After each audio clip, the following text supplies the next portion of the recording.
everyone, welcome back, or just welcome if you're new to my channel. Today I'm going to be filming a recent reads video because since my last recent reads video I've read quite a lot. I know it wasn't that long ago, but basically since the beginning of the year I've just read lots of books and they've all been actually really good. I've enjoyed reading all of them, so that's pretty exciting.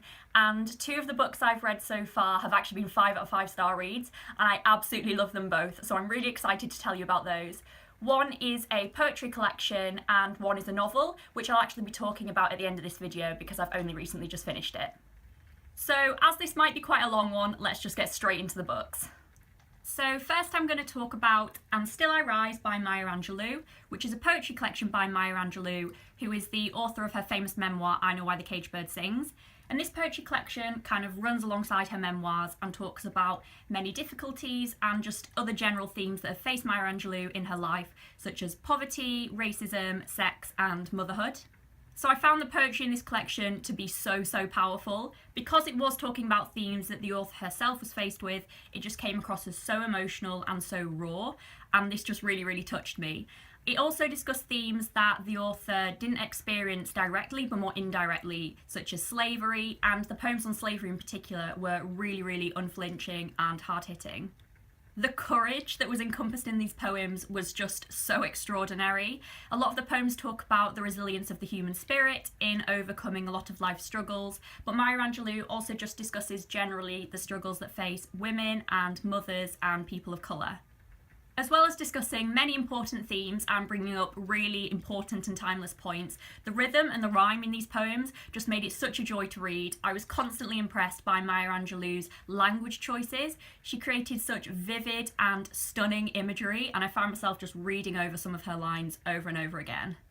So clearly I love this poetry collection as a whole. I just thought it was so emotional and so important in such a timeless way, and it also managed to create a really brilliant balance that was really interesting between the poems being really strong and self-assured but also so calm and beautiful at the same time, and I was just so impressed by this, and so overall I gave this one a 4.5 out of 5 stars. Next, I read Saga Volume 1 by Brian K. Vaughan, and actually received this as a Christmas present, and it's the first graphic novel that I have ever read. So, as you all probably know, this is a sci-fi graphic novel that tells the story of two lovers who have a baby, but they're not allowed to be together because the planets that they both come from are at war. So not much actually happens in this first instalment. We kind of just meet the characters and see them having their baby and fleeing the planet they're currently on because special forces from both of their home planets are trying to track them down. So I really did enjoy reading this graphic novel. I read it in one sitting, I believe. It was really fun, and I really enjoyed following the story and seeing what would happen, and I particularly liked meeting all the different wacky characters that we got to meet throughout. I also really did think that reading this in a graphic novel format was brilliant and added a lot to the reading experience. I did like the art in this in particular. It was really colourful and quite traditional comic booky. I'll show you a few pages just in case you haven't seen them before. There. So overall, I gave this one a 3.5 stars. I really enjoyed it, but I'm not sure whether I'm going to continue on with this specific series, but I'm definitely going to be picking up more graphic novels in the future.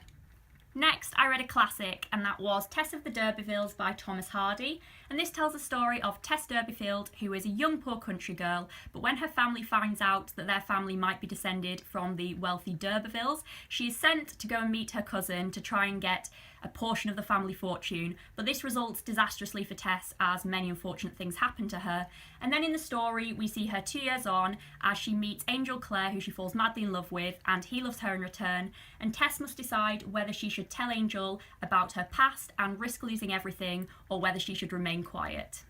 I really enjoyed reading this novel and I liked the storyline and seeing where it was going to go. At first I kind of felt like the characters were merely plot devices, kind of on the surface, and they weren't very well developed. I mean, there's clearly the bad guy and the good guy, but as I carried on reading I realised that this wasn't the case, and we saw the different characters act admirably and not admirably in lots of different scenarios, and so I really appreciated that.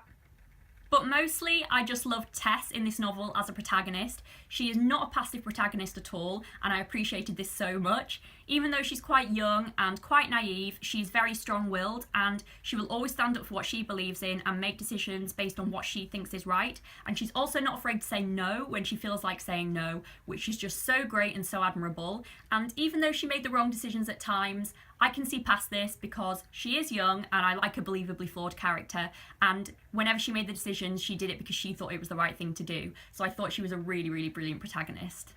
I do want to quickly add that this isn't really a nice kind of light-hearted classic in the same way that classics set around this time that feature a young female protagonist often are. It is quite sad and quite angering at times, and so it's not always the most fun to read, but I thought it was really brilliant and I really admired what it was saying, and so overall I gave this one a 4 out of 5 stars. Next, I read the 5-star poetry collection that I mentioned at the beginning of this video, and that was Spacecraft by John McCullough. And this is a contemporary poetry collection that discusses many aspects of life, love and human relationships, and I just loved it so much. The emotional depth and the beautiful imagery that this poetry collection evoked was so wonderful. A central part of this collection does focus on the author's first partner and their relationship and his death from an AIDS-related illness, and this whole section was just so impactful and emotional and really insightful. But as well as this central section, the poetry collection also focuses on communication and human relationships and memory as well, and I just thought it all to be so wonderful, and I found a lot of truth in the poems. John McCullough also clearly has a passion for words and the etymology of words, and he used this in his poetry, and that was so unique. A lot of the poems were centred around an old word that has gone out of common usage or a not commonly used word that has a really niche meaning, and I just thought this was so fun and fascinating because I absolutely love words myself. He also used words in an incredibly experimental and lyrical way to create so many different layers of meaning in his poetry, which I just thought was incredibly clever and interesting. I loved the initial first impression that the poems gave me as I read, but I also really enjoyed picking them apart to see what else I could find in them. This poetry collection was just so intricate and beautifully crafted and poignant as well, and I honestly don't think I've ever read a poetry collection that I have loved as much as this, or has made such a lasting impression on me as well. Like, I just keep thinking about it and how cleverly he put all these poems together, and I just absolutely loved everything about it. Obviously I gave it 5 out of 5 stars, and I would recommend everyone to read this poetry collection. It's truly a piece of genius. Next, I read a literary fiction novel that I received from my friend Alex for my birthday last month, and that was An Equal Music by Vikram Seth. This novel is primarily about music and the relationship a person can have with their music as they create it, and it tells the story of protagonist Michael, who is a violinist and plays in a string quartet, and then one day Julia, who was his first love and a woman he's never stopped loving, turns back up in his life. So I really enjoyed the reading experience of this novel. I really enjoyed the story and seeing where it was going to go, and I really liked all of the characters. They were all really well developed, and as you probably know by now, I love really well developed characters that if someone said to me they were real people, I would believe them, and that was certainly the case for the majority of the characters in this book. This was also the best depiction of music and the relationship that a musician can have with their music that I have ever experienced. Vikram Seth is clearly a dedicated musician himself, and this shone through the novel massively. There were many passages that were so detailed and so intricate that explained the characters playing their music and how they expressed themselves through their music, and also how the music made them feel, and I thought this book captured all of that perfectly. I am a musician myself. I do play piano and flute, and so I really loved all the musical aspects of this novel, but I would say that if you don't play music or have any knowledge or interest in classical music at all, I think this novel might be lost on you a bit, just because there was so much detail, and even though it did explain a lot of the music, it did kind of presuppose that you had quite a knowledge of music in the first place. So I would say that if you're not interested in that at all, then I probably wouldn't recommend this book, but if you are, then I would massively recommend it. It is so unique and it just captures music so well. It was very impressive. So overall, I really enjoyed this novel, especially the musical aspects, and I gave it a 4 out of 5 stars. Finally, I'm going to talk about a book that I am absolutely in love with, and that is Little Fires Everywhere by Celeste Ng. I've been wanting to read Celeste Ng for a while. I've seen so many different reviewers talk about her writing and that it's really insightful into human relationships and really beautiful, and this book was actually on a lot of people's favourite books of 2017 lists, so I knew I had to pick it up, and I'm so glad I did. This book. So this is a literary fiction novel that is set in the placid and perfectly organised suburban town of Shaker Heights, and it follows the Richardson family, who perfectly embody the town in which they live, and also Mia, who is an enigmatic artist and single mother, and her daughter Pearl, who move into a house that the Richardsons rent them. As well as following the relationship between Mia and her daughter and the Richardsons, there's also another storyline that runs through this novel, in which a couple who are friends of the Richardsons try to adopt a Chinese-American baby, and this ends up in a custody battle between the couple and the baby's biological mother. This novel is so much more about the characters and the human relationships that it has in it rather than the plot. That isn't to say that the plot isn't brilliant. It is. I loved following the plot, the custody battle especially, and wanting to find out what was going to happen with that. But the plot is definitely there to showcase all of the really brilliant and complex human relationships and themes that the novel is discussing. This novel explores familial relationships to such an intricate and poignant degree. What constitutes motherhood is a common theme that comes up not only in the custody battle but also in much more subtle ways throughout the novel, and I just absolutely loved this kind of aspect of the novel and really appreciated that that's what it was focusing on.